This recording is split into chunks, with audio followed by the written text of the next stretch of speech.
Welcome back to Breaking Barriers. Once again, I'm Nicholas Ford, managing partner of Top Rank, and we're here with Joy Briscoe from Cedar Rapids Community School District, having a great conversation about diversity and inclusion, specifically in the school district, and some other topics as well.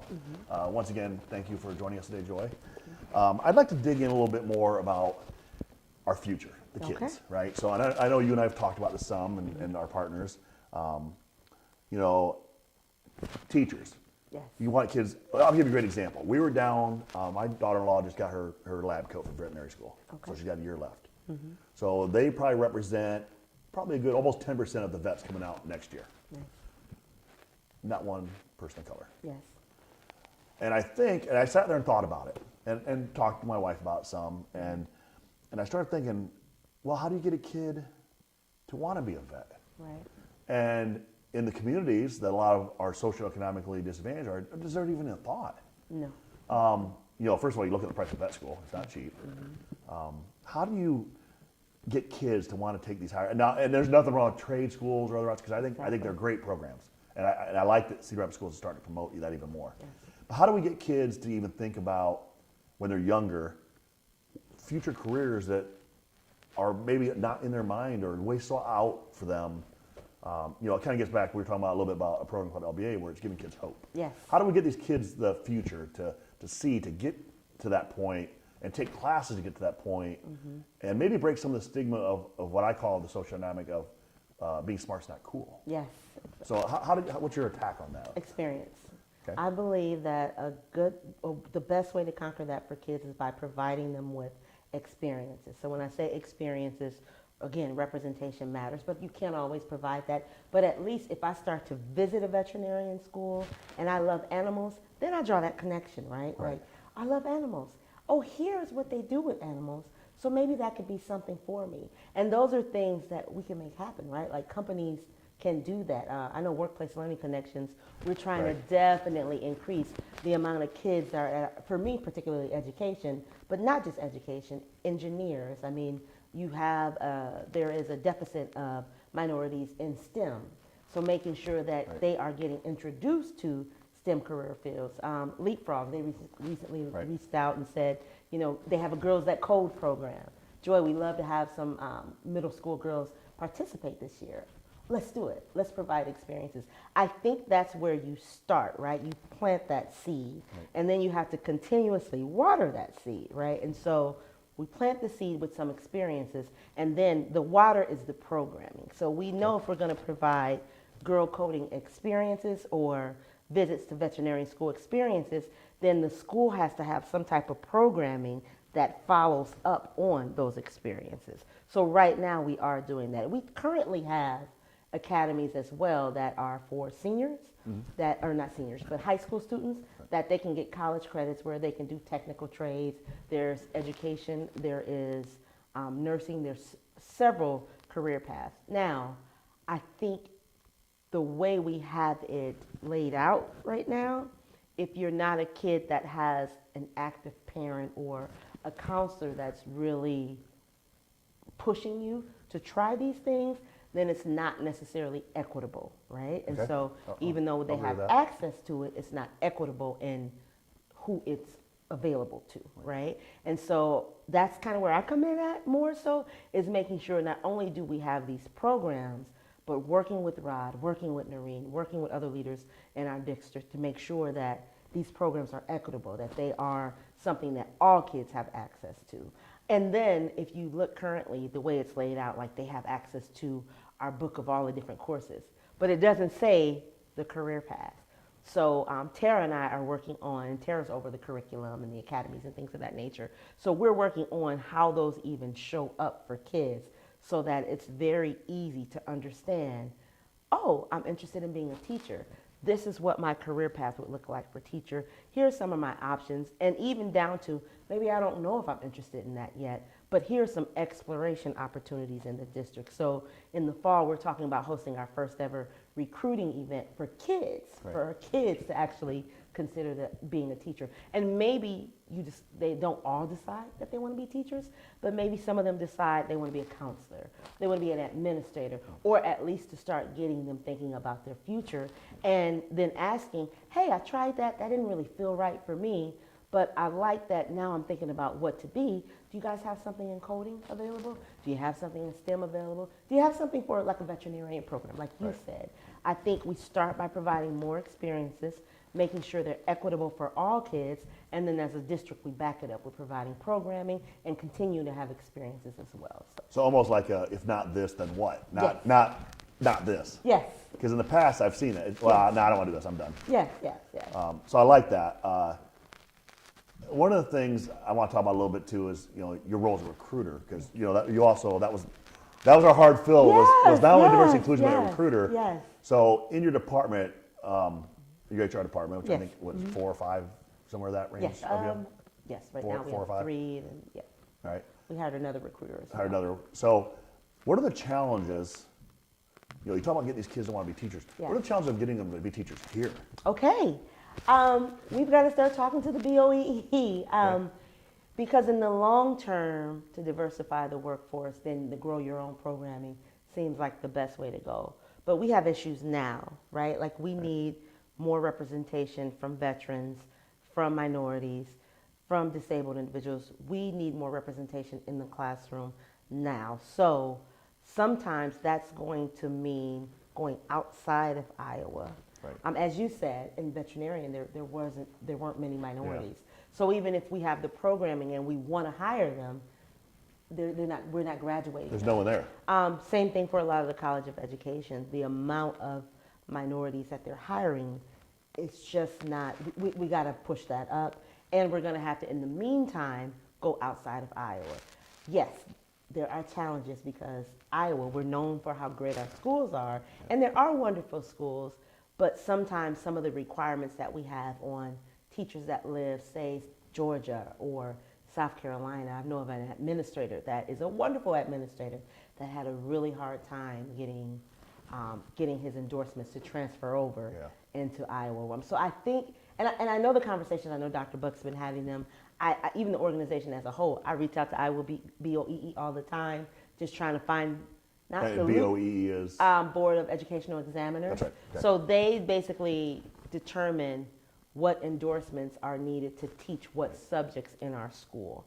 And particularly for Iowa, there's a lot of red tape, so to speak. And so they are the subject matter expert. They are the end-all, be-all on who can do what for our schools.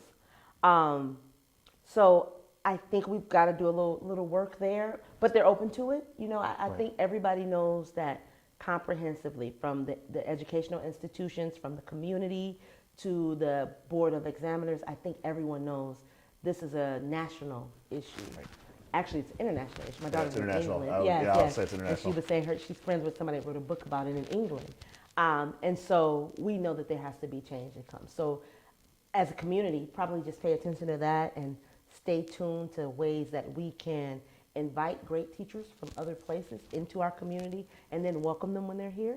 I would definitely ask that as well. So let's go a little more general here. So, Okay. and I know we've had discussions offline about this. Okay. Why is it so important? So diversity, I mean, we've talked a lot about diversity. Yes. Let's talk about inclusion. Yes. Why is it so important in not just for education, but even business? I mean, we always say, you know, it's a financial benefit to be more diverse and inclusive. Exactly. In your mind, why is that so important? So, of course, first thing is it's the right thing to do, but I understand as a business person that doesn't always resonate. I've been at tables where people have said, I've been doing business 50 years I didn't have to worry about diversity and inclusion. Why now do I have to worry about diversity and inclusion? And I said, do you want your business to last another 50 years? Do you want your business to be sustainable? The workforce is changing. And I know some people that causes apprehension, but it doesn't matter. Your apprehension isn't going to change what that workforce looks like 10 years from now. In our schools, we are 35% diverse in our student body. We have 60 languages spoken. And that's even been, I noticed like some marketing materials from 2 years ago where there was like 30-something years. 30-something languages. Well, think about when we were younger. What was it when we were younger? Exactly. I mean, maybe 5%? Exactly. So now the rate that is changing, I mean, it's anticipated that, you know, by, I think, 2050 we'll be a majority minority country. Yes.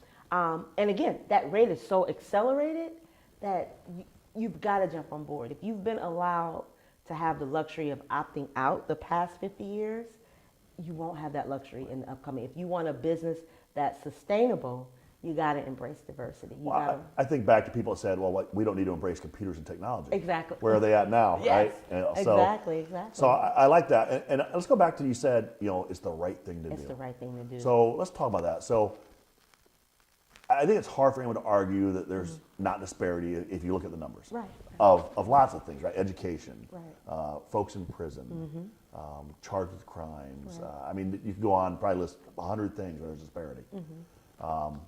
In a lot of different ways. It could be racial. Right. It could be immigrant. It could be socioeconomic.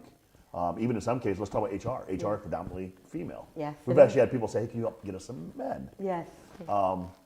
Anthony, my partner, our managing partner, always says, we don't exclude the middle-aged white man. And he points to me, which makes me feel good because apparently I'm going to live to triple digits. So let's talk a little bit about how do we fix, and I'm going to use myself as an example, even though I would never have said this. Right. You and I are applying for a job, and I feel like, well, you're going to get it. Yeah. If I actually long ago had embraced my Native American history, I would be the same type of situation. Or as a vet, we're both vets. Right. Let's say we're applying with my wife, and Right. we're both veterans. We get knocked up. How do you tell the people? And there are some out there. Yes. We can't ignore them. That they have like the the hard belief. conversations. Exactly. And the worst thing you want in the workplace is that conflict. Right. So how do we get that conversation going where they understand? And on our company, we quality first, no matter what. Exactly. And I think what you're doing is great because you're fixing that quality misbalance. Yes. And you're starting with And the kids. misconception. And the misconception, yes. Because you are a disabled candidate, because you are a veteran, because you are a minority, that means that somehow your qualifications are less than Right. someone who isn't those things. That's a misconception. A lot of times, as you know, as we just talked about our veterans experience, Right. the work ethic that comes from that is going to be hard to match. Yes. Just because of the amount of things and responsibility you have to do. And so, yes, I am trying to help kind of change those misconceptions that because you hire a diverse candidate means that you're hiring someone that is less qualified. Right. And I know that exists. I hope that sometimes when you pull someone on a team and people get to interact with that person and they learn their qualifications, sometimes that in itself does wonders. Even on my team, I've had people say, "Oh, I didn't know you did that," or "I didn't know you did this," or "I didn't know you did that." Even just those little flicks of, "Oh, okay," then that helps people understand that just because they hired, they might have felt like, "Well, yeah, of course they hired a minority for that position because, well, no, this is what I do." Right. It's my job. It's what my I'm job. good at. Exactly. This Right. has been my passion probably the last 15 years or so of my life. On top of that, I'm a minority candidate. Right. Exactly. And a veteran, and a disabled, veteran, and- exactly, and all of those other things. And so I'm hoping that sometimes, again, because experience does wonders, I think, for changing people's, it's just can be so transformative. And so I hope that the experience of encountering more diversity in the workplace, that changes people's perception. Are you going to change everyone? No. Sometimes there are people that are as committed to hate as Yes. we are to inclusion. Right. And that's okay. But the people that are teetering in the middle, the people that, if we have statistics, like I've heard the statistic that more scholarships go to minorities. And there was a great, I want to say it was CNN, or there was a great show that came out that talked about that wasn't true, that was a perception That's a of perception. something, but it's not true. And so I love that as well. I love when not only can I provide experiences of these are people that are highly qualified, but then I can pull up numbers that says, and these numbers say that that's not something that happens. Now, if I present you with experience, if I present you with it's the right thing to do, if I present you with sustainability for your business or your company, if I present you with the numbers to back it up, and then you still decide, Yeah. I'm okay with that, We know you're going to be gone soon, right? Exactly. And we know that won't last. Exactly. So, kind of wrapping up a little bit here, and anything else you'd like to talk about? Or? The Future Ready Teacher Academy. Okay. Under our Grow Your Own initiatives, we are starting an academy that actually kind of has mentorship. It just has multiple components involved around shaping tomorrow's teacher. We're doing this one currently with Mount Mercy and Cole College. Okay. So that's one of the initiatives we have, and I believe tentatively, don't hold me to this, but hopefully that'll actually be ready January 2020. That will actually have students participating in that. And I know both Cole and Mount Mercy are very good at diversity inclusion and promoting it even internally. So, so I'm excited to hear that. Plus, coach my alma mater. So, I'm really excited to hear that. What else? We're working with UMET, which UMET is an organization that that UNI has, where they work with minority teachers as well. So we have students that will be up there. They went last year, and they're also going back this summer as well to spend a week in the College of Education. Awesome. And we're working on that as well. And then we're also working with the Academy to kind of create our own in this area as well. The Academy up there, or Dr. White's? Dr. White's. Dr. White's Academy, okay. I should describe. That's right. That's right. I'll just make sure. Clear my head. Yeah, Dr. White, we're talking about, because she does some great work. Her and Eric are doing phenomenal things with kids in our community. So working with her, and again, she's a success story. I mean, she's been a wonderful teacher, has had an amazing career. So working on that, and then we are developing our out-of-state recruiting pipeline, and we're working with Iowa and Iowa State as well, just to maximize recruiting efforts and experiences for our students currently. So, okay, kind of wrapping up, maybe our last question here. Okay. One of the things that is near and dear to my heart is serving. Okay. Right. So I serve on some not-for-profit boards. Yeah. Everyone in our group serves on not-for-profit boards. Anthony and Carl always comment and say, "I look across the table. It's been you, him, or me the entire time." Yeah. How do we start getting? And there are minority professionals in the area. Yes. A lot of them. Mm-hmm. You know, it's not what we'd like to be equally at, but there are a lot. Right. Enough to serve on board. Yeah. How do we convince these folks to do that? Because I think there's a way there too that they become role models of the community, and you maybe gain some credibility with the overall community. Exactly. Like you said, you're going out to the community because you understand that. How do we get other folks to understand that there's a true importance to that? So I think that we have to start educating people on what boards do. So the boards that I sit on, we govern. We actually govern leadership. So I've sat on a board for House of Hope, right? And so even though there's an executive director, we give her guidance. And so people that have a particular cause that they're drawn to, whether that be the Humane Society, whether that be the Boys and Girls Club or whatever have you, being able to actually impact programming and the day-to-day and just the way those organizations are built and managed, that comes from the board. Right. And so I think if more people understood what boards do, and they don't just necessarily think of it as a volunteer opportunity, like the House of Hope board, we are an active board. You're an active board. Yes, yeah, Boys and Girls Club, we're an active board. Yes, we're an active board. So we are out. You actually have to be on the board. And then you have to serve on a committee as well. So like I'm a nominations committee. So my responsibility is to make sure that we have quality people that are part of the board. I think if we can tie that back to what people are good at too, right? Because if my skill set, if I'm an HR person, that's a wonderful board to volunteer for. Oh, you're HR, I'm good at selecting people. I'm good at looking at that. Right. You know you can do that for a board as well. Do you like this organization? I just attended Big Brothers Big Sisters breakfast here, which was wonderful. And I thought about not only becoming a big sister, but what if you did sit on that board? Right. How could you help shape that organization going forward?